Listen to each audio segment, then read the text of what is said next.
Alright guys, I started pulling some of these patch panels out. You can see all the screws that were in this, but pretty much the inner rocker, they had put a patch over that.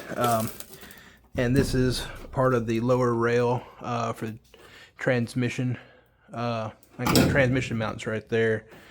This is just the lower rail, and it was patched over there, patched over here. I think they pretty much made these holes so they could get the rocker panel in, because they had to cut right there. But this was welded in. But I'm going to go ahead and I've got the rocker panels ordered right here I've actually got them. I've got it. It runs all the way to the front. So what I'm going to end up doing is I'm going to end up cutting this pinch weld, cutting it loose right across here, getting all this loose, take this inner rocker out, put the new one in, get it set back up, welded to the body where I can on this side, and then get the other rocker panel over there done on that side because it's got a patch all the way down it. And then when I get that, then I'm going to pull the outer rockers off. Those should be in this weekend, and then I can start putting new outer rockers on. Those cut up front up here, and go all the way to the back here behind the door. So I'm going to get started on cutting all these patches out. Front floor pan, I've almost got it out. I'm going to wait till tomorrow morning to get it out though. I got to do a little bit of chiseling. And I gotta spend some time on this, you know. This rear floor pan here, I might end up ordering this one. That on that side isn't that bad. This one right here, it's pretty cheesy all through here. So we'll see. And that's not a big issue. And I got a couple of little spots here and there on some of these other places where underneath the frame was keeping it. These are here. This is aluminum, I think. And then instead of what they did, this isn't factory. They riveted. These have got small rivets and seam sealer holding it. So I'm gonna get those out, and I'm just gonna repair it all. I've got to.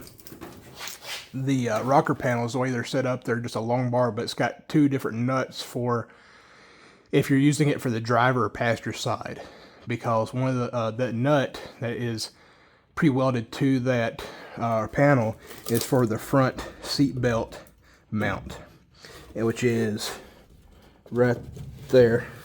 I'm trying to do this with a head mounted unit, but anyways, so you just, whichever side you're using it for, you just cut the other nut off, because the rear seats, seat belts, they mount right there and right there and right there and right there. And what the guy at the seat belt company was telling me, because I can get all brand new seat belts for this, he said a lot of people, they'll take and they'll put a seat belt set, because it's lap belts only in the back. They'll put one there, they'll put one over there, and then they'll put a set that also makes a set in the middle. I might go ahead and do that, because I think it's only an additional $60 for the buckle and belts. So make it a 3-seat rear. I mean, you could fit 3 kids back there at least. Anyways, I've also, you can see here where this is a patch panel. Yeah, I already unscrewed it. But you can see all that's pretty bad. That's part of that water box. I think, let me see. Yeah, that's part of that water box, the bottom of it, where it was rusty so bad. So I'm gonna, this is the lower rocker, and it just goes in there and pinches. But I'm going to seal, get all that done, and then all that you see, all this here was cheesy all the way up through here, and then the floor pan all the way up to the firewall. It's like the more you look, the worse it gets. The passenger side floor, besides the pan itself, isn't that bad. It doesn't go up to the firewall as bad, but there's there's weeks and months of metal work here. If I can get on it for a few days at a time, it won't take as long, but I've got to really get in here and cut and bend. The floor pans will make it easy. Once I get the floor pans in here, I can start working on that, cutting, and the floor pan comes up to, I think the new floor pan comes up to right here, so then all I have to do is cut across here, put a sheet in there, you know, put the inner rocker in. But what this is going to allow me to do, taking this rocker out, let me take you off this head mount. What I can do, right now it's full of sand. We're going to blow it out tomorrow whenever we finish the media blasting. So I'm planning on, like I said, the old wiring, it went through your, let me zoom in so y'all can see. So right there's your old fuse panel. It actually came over, went through that bigger hole right there, went down into this rocker panel, went all the way back, and then popped up back in here. This is where the rear window sits. And then it would go over. You had one wire come up for your dome light, and the rest of it went back into the back for your tail lights, everything else. When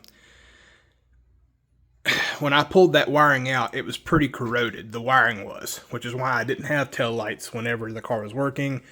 Part of that also, I think, you know, the headlights weren't working.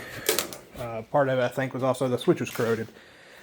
So while I got the rocker out, like I said, I'm going to use a non-metallic flex hose, 1.5 inch, and I can fish it down through there and then do all my spot welding and tacking and stuff, keep it out of the way, and that'll allow me to get that in there a lot easier.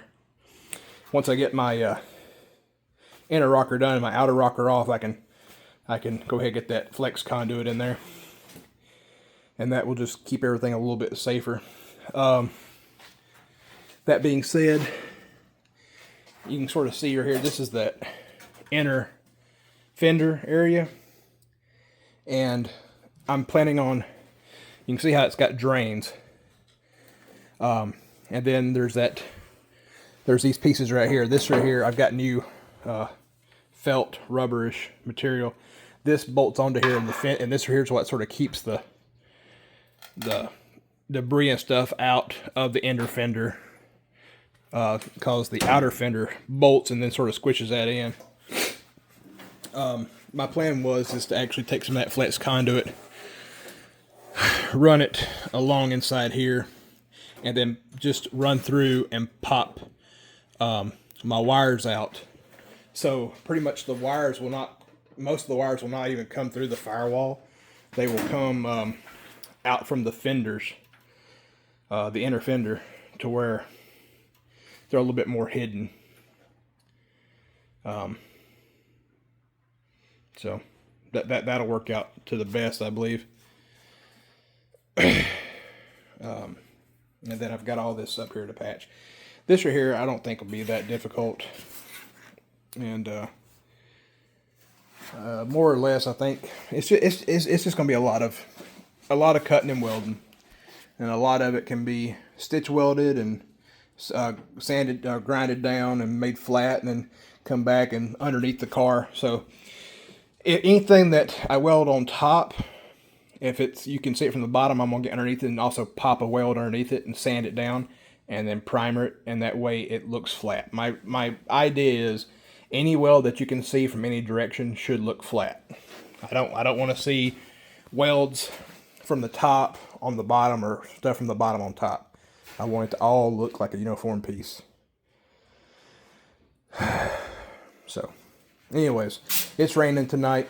I was just going to get out here, and I've already got several of those patch panels up out of the floor, you know. All they did was they put the patch panels in, used some type of sealer, and screwed it to it. That's all they did.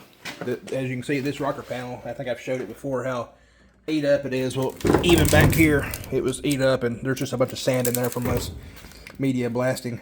I'm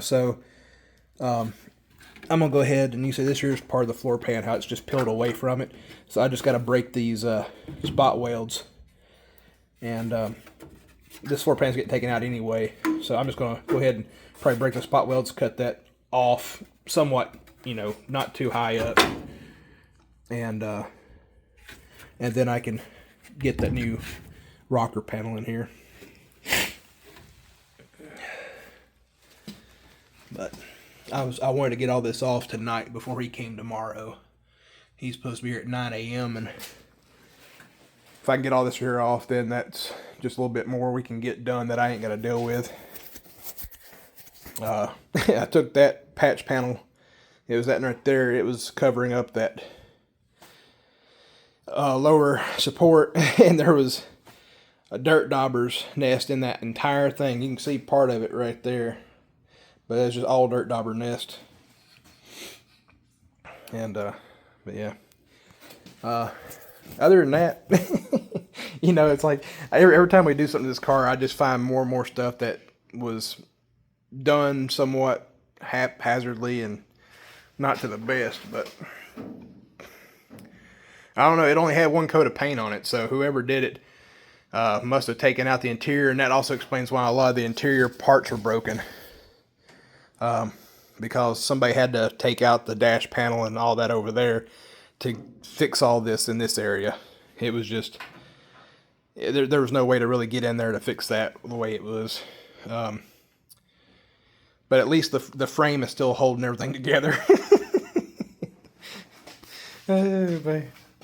I'm laughing about it now. It's just gotten comical because every time we do something new, you know, I find more and more wrong. But I think we're finally, hopefully, at the point where not much more can be wrong with it until the car just breaks in half, right? Anyways, I just want to get out here and do a quick vid. I'll try to make some more video tomorrow whenever we start blasting again, and show you final results if I can. anyways, you guys have a good night.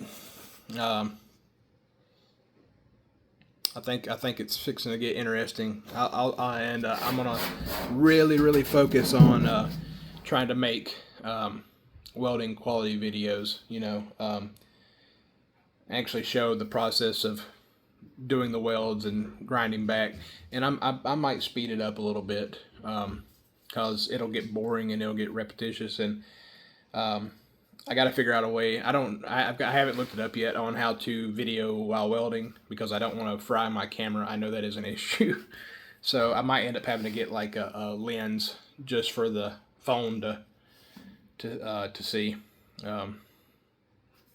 Anyways, dogs wandering around. Anyways, you guys have a good night. Like, share, subscribe. We'll see you next time.